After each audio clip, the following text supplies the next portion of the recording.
அயலி சீரியலில் அடுத்ததாக என்ன நடக்க போகுதுன்னு ஒரு சூப்பரான ப்ரோமோ ரிவ்யூ பார்க்கலாம் வாங்க. என்னோட ரிவ்யூ பிடிச்சிருந்தா லைக் பண்ணுங்கள். இந்திராணியோட ஃபேமிலியில் இருந்த எல்லாரும் என்கேஜ்மெண்ட்டுக்காக ரித்திகாவோட வீட்டுக்கு வர வீட்டுக்குள்ளே நுழையிறதுக்கு முன்னாடியே இந்திராணி கபிலனோட மொபைலை வாங்கி வச்சுப்பாங்க.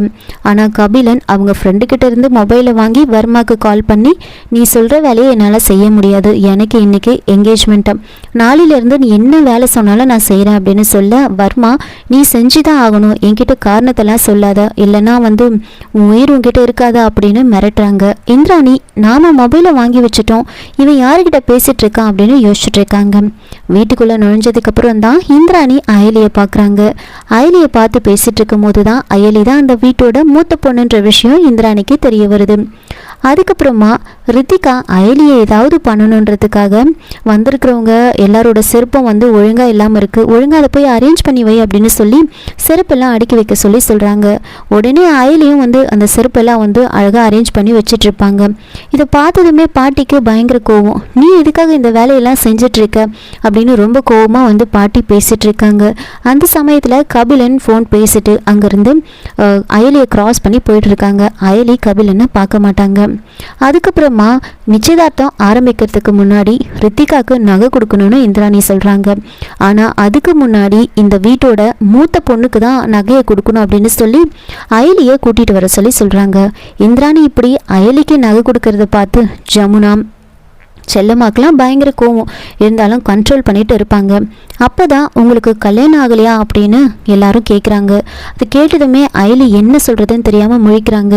இல்லை என்னோட ஜாதகத்தில் தோஷம் அப்படின்னு சொல்ல வரும்போதே டக்குன்னு பாட்டி சொல்கிறாங்க, இல்லை ஒருத்தரை விருப்பப்பட்டா அவங்க இப்போ ஒரு வேலைக்காக வெளியூர் போயிருக்காங்க, ஒரு 2 வருஷம் ஆகுன்னு சொல்லியிருக்காங்க, அதனால தான் நாங்கள் இந்த கல்யாணத்தை தள்ளி போட்டிருக்கோம்.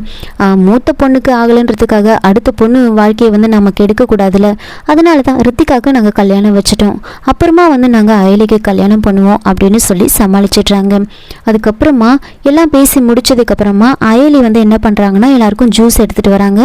ஜூஸ் எடுத்துகிட்டு இந்திராணிக்கு கொடுக்கும்போது உடனே இந்திராணி நீங்கள் எதுக்காக இந்த வேலையெல்லாம் செய்கிறீங்க அப்படின்னு சொல்ல, உடனே அயலி இது நம்ம வீட்டு கல்யாணம், நாம தான் எல்லாத்தையும் செய்யணும் அப்படின்னு சொல்கிறாங்க. அதுக்கப்புறம் செல்லம்மா என்ன பண்ணுறாங்கன்னா மாப்பிள்ளையோட ஃப்ரெண்ட்ஸ் இருப்பாங்க, அவங்களுக்கு ஜூஸ் எடுத்துகிட்டு போய் கொடு அப்படின்னு சொல்ல, அயலி கபிலனுக்கு ஜூஸ் கொடுக்கறதுக்காக போகிறாங்க. கபிலன் ரூம்குள்ளே உட்காந்துட்டு இருப்பாரு. அப்போ கரெக்டாக டோர் நாக் பண்ணுறாங்க.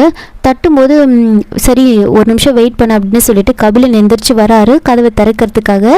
அப்போ கரெக்டாக அயலிக்கு அவங்களோட ஆஃபீஸர் கால் பண்ணியிருப்பாங்க. அவங்க தங்கச்சி அதை பார்த்துட்டு நேராக அந்த ஃபோனை கொண்டு அயலிக்கிட்ட கொடுக்கறதுக்கும் கபிலன் டோரை ஓப்பன் பண்ணுறதுக்கும் கரெக்டாக இருக்கும்.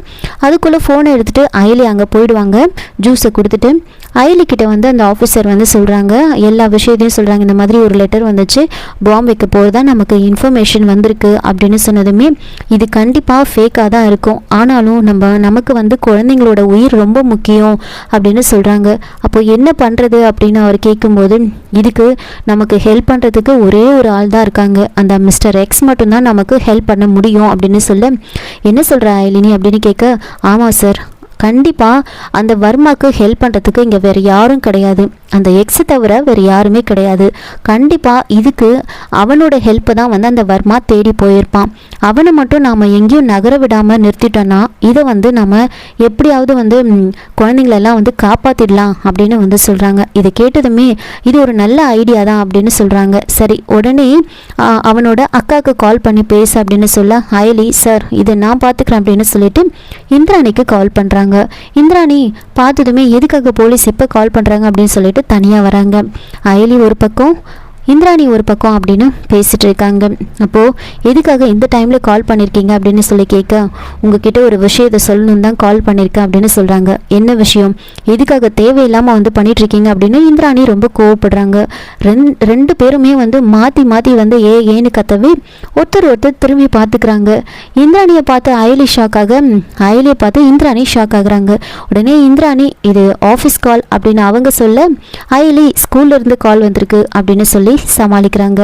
அதுக்கப்புறமா 2 பேரும் பேசுகிறாங்க. அயலி இந்திராணி கிட்ட சொல்கிறாங்க, இங்கே பாருங்க, இன்னைக்கு உங்கள் தம்பியை வீட்டுக்குள்ளே இருக்க சொல்லுங்க, வீட்டை விட்டு உங்கள் தம்பி வெளியவே வரக்கூடாது, தப்பி தவறி என் கண்ணில் பட்டாருன்னு வச்சுக்கோங்க, நான் எதையுமே பார்க்க மாட்டேன், உங்கள் தம்பியை அரெஸ்ட் பண்ணி தூக்கிட்டு போயிட்டே இருப்பேன் அப்படின்னு சொல்கிறாங்க. உடனே இந்திராணி, இங்கே பாருங்கள், நான் ஆல்ரெடி என் தம்பியோட என்கேஜ்மெண்ட்காக தான் வந்திருக்கேன், அவன் என் கூட இங்கேயே தான் இருக்கான் அப்படின்னு சொன்னதுமே, சரி உங்கள் தம்பியை ஒழுங்காக வீட்டுக்குள்ளே இருக்க சொல்லுங்கள், எங்கேயும் போகக்கூடாது, அப்படி வீட்டை விட்டு வெளியில் வந்தால் கண்டிப்பாக நான் சும்மா விட மாட்டேன், உங்கள் தம்பி தூக்கிடுவான் அப்படின்னு மிரட்டிட்டு ஃபோனை வைக்கிறாங்க. இதனால் எப்படியும் கபிலன் வீட்டை விட்டு வெளியில் போக மாட்டார் அப்படின்ற பிளானுக்காக தான் அயலி இந்த மாதிரி பண்ணுறாங்க. கபிலனை வச்சு தான் இந்த வர்மா இந்த பிளான் எல்லாம் பண்ணுவாங்க அப்படின்னு தெரிஞ்சுக்கிட்டு கபிலனை வீட்டை விட்டு வெளியே போக விடாமல் பண்ணணுன்றதுக்காக இந்த மாதிரி இந்திராணிக்கு கால் பண்ணி சொல்கிறாங்க. அதுக்கப்புறமா அயலி என்ன பண்ணுறாங்கன்னா, சரி நம்ம ரித்திக்காக பார்த்துருக்குற மாப்பிள்ளை யாருன்னு பார்க்கலாம், ஒருவேளை அது கபிலனாக இருந்தால் என்ன பண்ணுறது அப்படின்னு யோசிச்சுக்கிட்டு ஸ்டேஜ் கிட்ட போகிறாங்க. அப்போது கரெக்டாக ஜமுனா பார்த்துருவாங்க. இவ எதுக்காக அங்கே போகிறா, அங்கே இருக்கிறவங்க முன்னாடி வரக்கூடாதுன்னு சொன்னால் திரும்பவும் அங்கே போகிறாளா அப்படின்னு சொல்லி செல்லம்மாவும் ஜமுனாவும் போயிட்டு அயலியை பயங்கரமாக திட்டுறாங்க. உன்னை நான் என்ன சொன்னேன், மாப்பிள்ளை விட்டு ரொம்ப தூரம் இருக்குது தானே சொன்னேன், அவங்க குடும்பத்தை முன்னாடி வரக்கூடாதுன்னு தானே சொல்லியிருக்கேன், எதுக்காக திரும்ப திரும்ப வர, இந்த மாதிரிலாம் ஏன் நீ டார்ச்சர் பண்ணுற அப்படின்னு அயலியை ரொம்பவே திட்டி தப்பாக பேசுகிறாங்க.